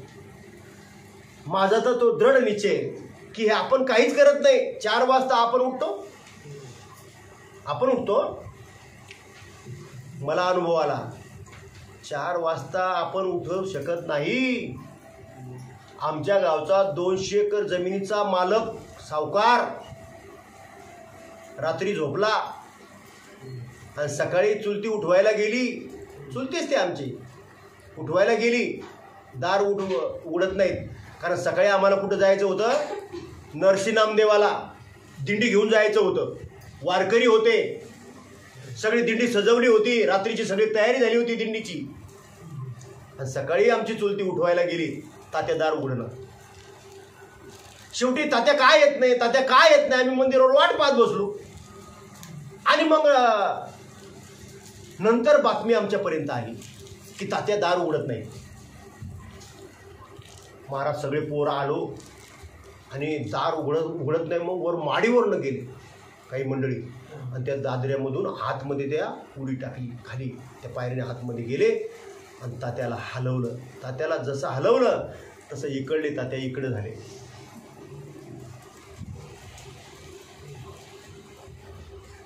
कोण उठवतो आपल्या झोपेतून? अलाराम. एक मित्र फतेजामध्ये असताना एक म्हणायचा, महाराज रोज सकाळी मिसेस उठवते म्हणले मला. मिसेस बायको खरंच उठवते आपल्याला, अलाराम आपल्याला उठवतो. अरे उठवणारा तोच आहे, पण याची अनुभूती येण्याकरता तुला काही कष्ट करावे लागतील का? नाही. झोप त्याच्या सत्तेमुळं, हो, आणि उठणंही त्याच्या सत्तेमुळं. आणि मला वाटतं आतापर्यंत जिवंत आहे आपण त्याच्या सत्तेमुळं आहोत. किती प्रमाणात सांगायचे, चाले शरीर कोणाचे असत्य, कोण बोलवितो हरिविन, देखवी ऐकवी एक नारायण, तयाचे भजन चुकू नका. पण महाराज भ्रम झाला डोक्यामध्ये, भ्रम पैदा झाला. नाही कळत माणसांना, नाही कळत. खरंच सांगा ना, आपण आता जे सुखी आहोत ते डोळे आहेत म्हणून सुखी आहोत का डोळे नाहीत म्हणून? जर मला डोळे नसते तर मला तुम्ही काय म्हटलं असतं? आंधळा. आणि जर मी खरंच आंधळा असतो तर ही माऊली माझ्या बरोबर आली असते का विदर्भ सोडून इथं पुण्याला? मग आज मी प्रापंचिक सुखाच्या राशीवर बसलोय तर ते कशामुळं? डोळ्यामुळं. हे प्रत्येकाने नको ठरवायला का फक्त माझ्याच बाबतीत आहे ती गोष्ट? जर समजा आमच्या आरोडे बाबाला डोळे नसते तर ही मावशी आली असती का? आणि तुमचे संबंध जुळले असते का? आणि इथं वाढदिवस झाला असता का? मग याला कारण काय आहे? डोळेच ना. मग फक्त एक डोळे नाही, कान आहेत त्याला, दुसरी गोष्ट तोंड आहे, नाक आहे, हात पाय, हे सगळं सुदृढ आपल्याला भगवंताने दिलं. म्हणून आपण प्रापंचिक आणि पारमार्थिक या राशीवर आनंद उपभोगतो आहे. तर त्या देवाने उपकार केले आपल्यावर. मग आता उपकार केलेल्या माणसाची आपण अपकाराने परतफेड करतो का उपकाराने करतो? तर संसारामध्ये आपण उपकाराने परतफेड करतो. एखाद्यानं आपल्याला 500 रुपयाची मदत केली तर वेळ आली तर आपण त्याला 1000 रुपये देऊन त्याची परतफेड करावी का पुढून करावी? आपली काय संस्कृती सांगते? तर उपकाराची परतफेड ही उपकाराने केली पाहिजे. मग परमेश्वराने आपल्याला हे सुंदर शरीर दिले ना, दिले इंद्रिय, हात पाय कान डोळे मुख बोलाया वचन जेणे तू जोडशी नारायण. तो नारायण जोडण्याकरता आपल्याला दिलंय ना. मग एवढं तर मग त्याचा उपयोग त्याच्यासाठी आपण जर केला तर आपण नक्की थोडं बहुत का होईना त्याच्या उपकारातून उत्तर वाहण्याचा आपला प्रयत्न समजूया. आणि तो प्रयत्न आपण प्रत्येकाने इथून पुढच्या आयुष्यामध्ये करावा असं माऊली ज्ञानोबरायचं म्हणणं आहे, माऊली तुकोबरायचं म्हणणं आहे. आणि आपण समजदार आहात कारण आपण साधक आहात. साधना प्रत्येकजण करतोय. साध्यापर्यंत पोचण्याकरता प्रत्येकाचा प्रयत्न आहे. आणि मला वाटतं तो नक्की साध्य झाल्याशिवाय राहणार नाही. पण त्याच्याकरता निश्चय करावा लागेल, निश्चय करावा लागेल. निश्चय केला तरी झोपेतून तोच उठवतो. निश्चय झाला तर जीवनही तोच देतो. आणि निश्चय जर झाला तर सर्व काही तोच आहे असा अनुभव साधकाला येतोच साधकाला अनुभव. पण तो घेण्याकरता आपली मनाची तयारी झाली पाहिजे. आणि आपण ती मनाची तयारी आज या सर्वज्ञाच्या, बघा तो पण सर्वज्ञच आहे. आणि ज्याने आपल्याला या पृथ्वीवर या मृत्यू लोकांमध्ये आणलं तोही सर्वज्ञच आहे. आणि मग त्याच्याच वाढदिवसाला आपण निश्चय नको का करायला? आईबापाने निश्चय करा. काही कमी पडत असेल तर आज ठरवा. त्या बाळाच्या नातलगानी काही निश्चय कमी पडत असेल तर आज तो संकल्प करा. आपण आलो आज त्या बाळाच्या वाढदिवसाकरता तर आपणही काही फार मोठे नाही कोणी, तर आपणही आज त्या भगवंताच्या चरणी प्रार्थना करूया. आणि आपणही आज प्रतिज्ञा करूया, निश्चय करूया. आणि आपल्या जीवनाचा शेवट हा गोड होण्याकरता तुकोबाराने सांगितलं नाही, शेवट तो भला माझा बहु गोड झाला. हा आपला शेवट जन्मदिवस झाला, पण शेवटचा दिवस गोड होण्याकरता आपण प्रयत्न करी.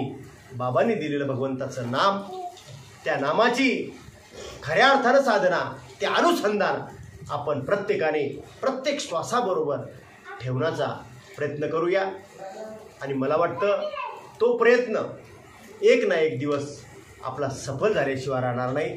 तुकोबारायचा सफल झाला, ज्ञानोबारायचा सफल झाला, श्रीपाद बाबा रामदास बाबाचा सफल झाला. मग आपण जर त्यांचे वंशज आहोत, त्यांचे लेकरं आहोत, तर आपलाही प्रयत्न सफल झाल्याशिवाय राहणार नाही.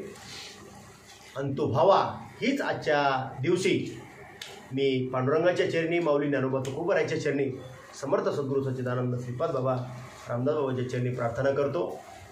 आपण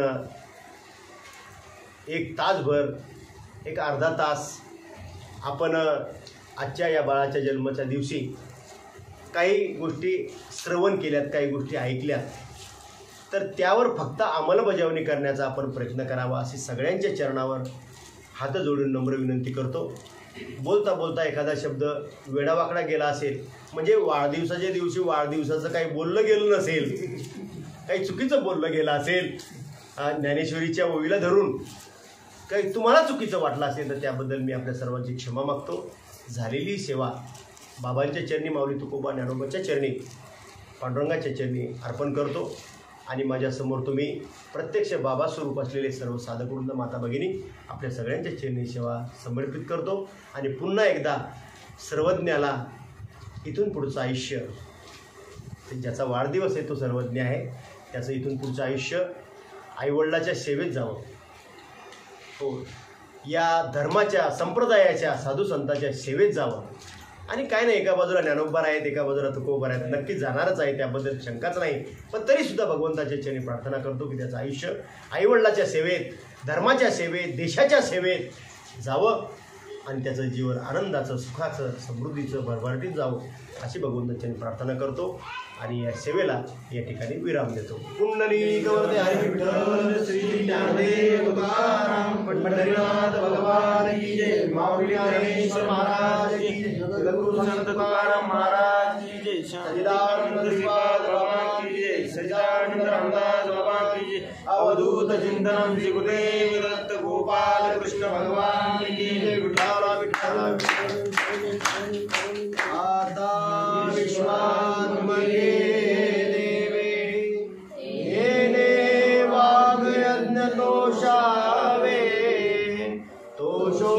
मज द्यावे पसायदा नहे, जे खांची व्यंकटी सांडो तया सत्कर्मी रती वाढो, भूता परस्परे पडो मैत्र जीवांचे, दुरितांचे तिमिर जाओ, विश्व स्वधर्म सूर्य पाहो, जो देवांची तो तेलाओ, प्राणी जात वर्षत सकळ मंगळी, ईश्वर निष्ठांची मांडे आळी, अनवरत भूमंडळी भेट तू चला कल्पतरुचे आरव, चेतना चिंतामणीचे गाव, बोलतील अर्णव पियुषांचे, चंद्रमेघे आलांचना,